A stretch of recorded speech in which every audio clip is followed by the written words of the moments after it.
This is Terry Donoghue in the flesh. In the flesh. Bonjour, good afternoon.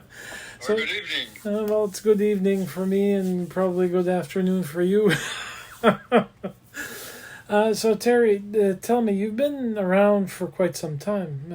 You've been songwriting and playing since the 1960s. And now you've caught our attention with a new release of a single track called I Got a Notion. I Got a Notion. Actually, my songwriting is much more recent. I've probably been writing songs for 20 years, but okay. Yes, I've been playing music since I was a teenager in the 60s. So when did you actually start to want to pick up an instrument? Is it before the 1960s, or was it just recently in the 1960s? No, it was probably about 1963, 1964, something like that. Okay. My older brother was playing guitar, and he kind of inspired me to get going, and I started playing banjo. I wanted to be the next Earl Scruggs, but my fingers didn't have the same plan in mind for me. But so eventually, a few years later, switched to guitar. Okay. And I understand that I took a look at what you released. You released quite a few singles, full albums as well, mostly solo projects. But I understand that more recently, you're one of the band members for Vintage Debris. Yes, it's a group of guys I've been playing with for about 20 years or so, and again in various permutations. People have come and gone, but we're still doing it. Okay. We started off as mainly a rhythm and blues band, and now we do a mix of originals and covers, and our covers always have our own bit of a twist to them. They put something of ourselves into it.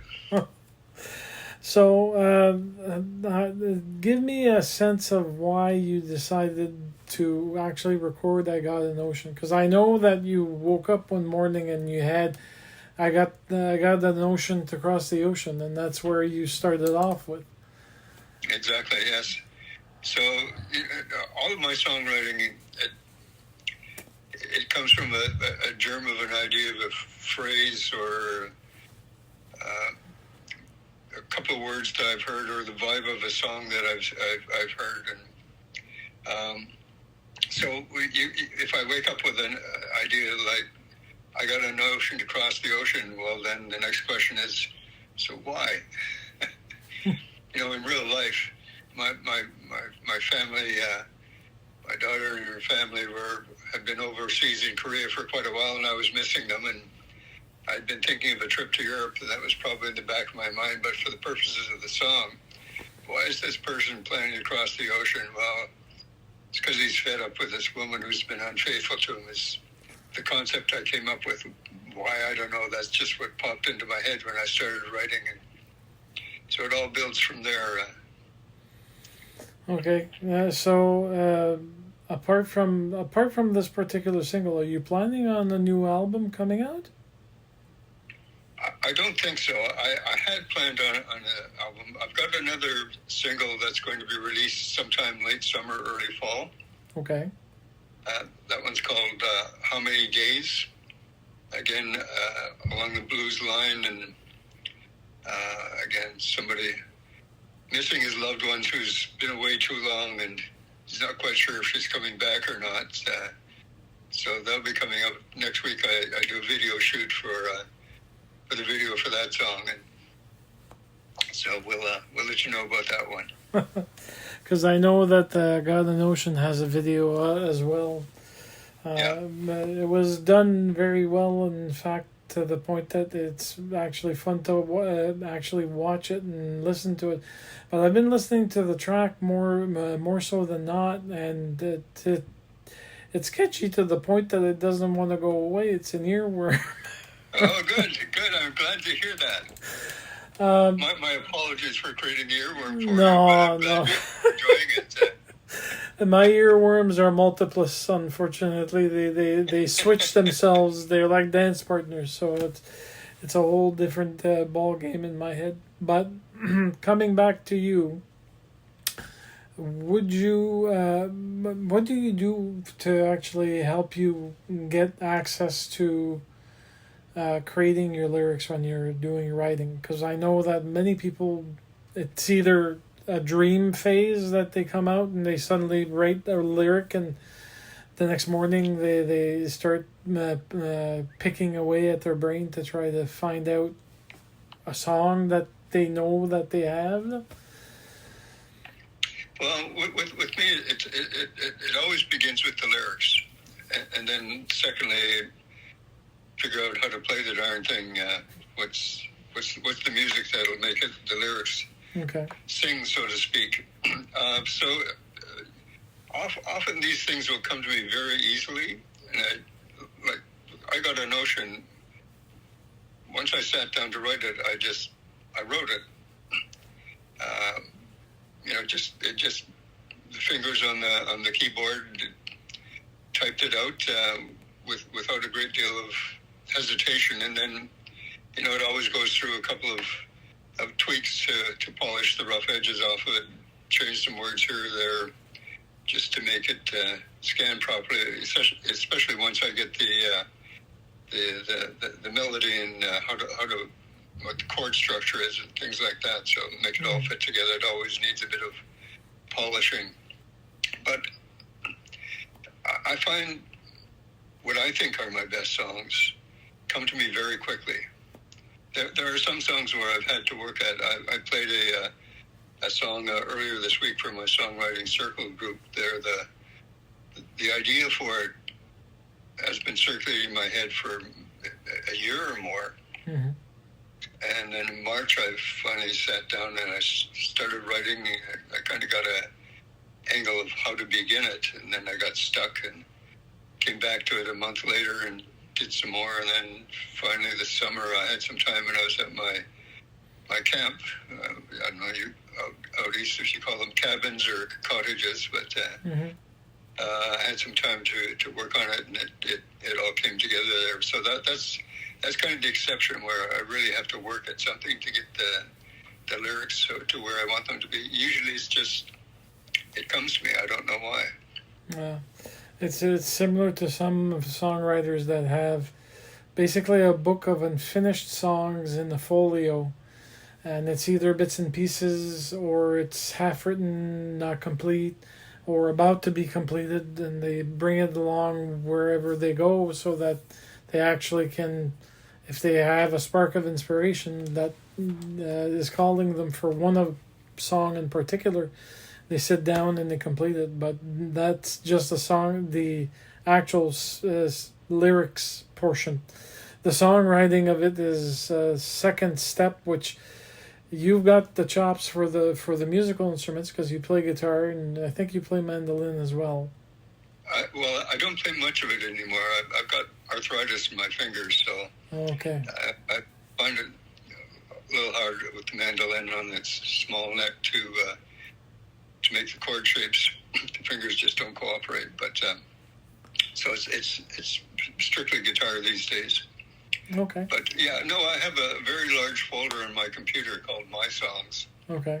And there are fragments of songs there. It might be a couple of lines, it might be a verse, it might be a title.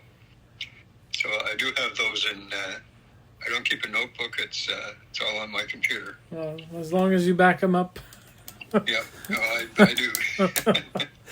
So, Terry, tell me this. Apart from you being busy doing your musical homage with your friends in either a pub or a bar or a dining area where people are actually sitting down listening, having fun, do you take time to do any hobbies, perchance? I do. I don't play live a lot anymore. Okay. Like my band, we don't play live anymore. A couple of the guys have some medical problems that keep them from hanging around a bar doing 3 sets in a pub. Okay. I do a couple times a year, probably 3 or 4. I run a backyard concert series in the summertime, and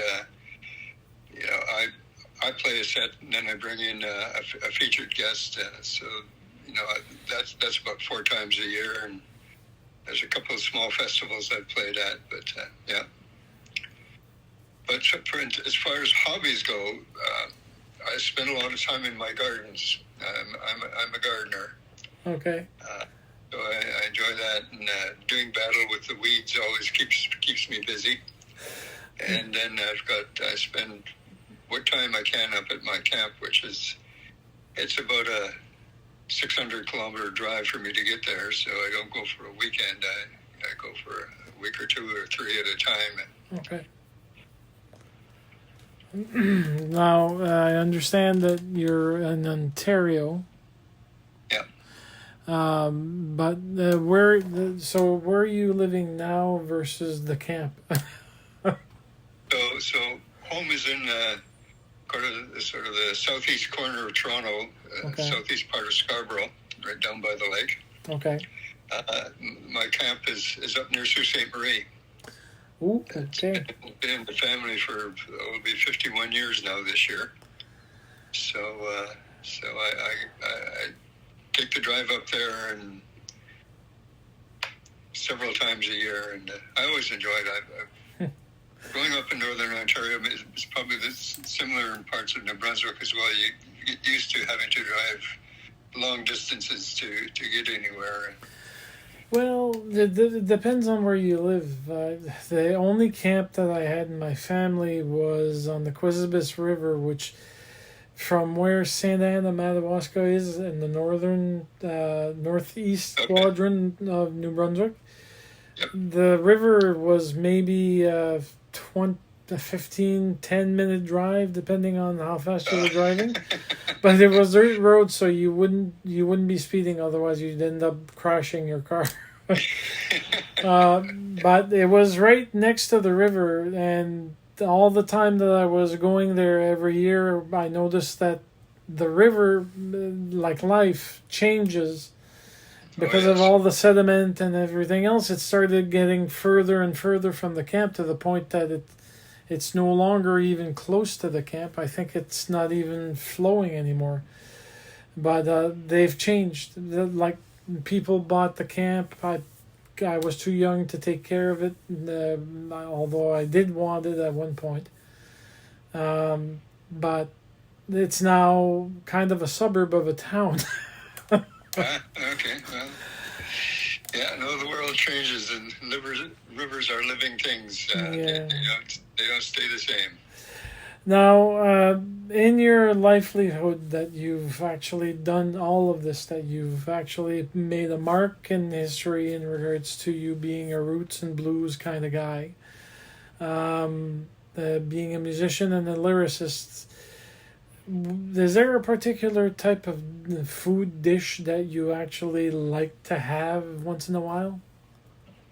I have a soft spot for seafood. I love seafood.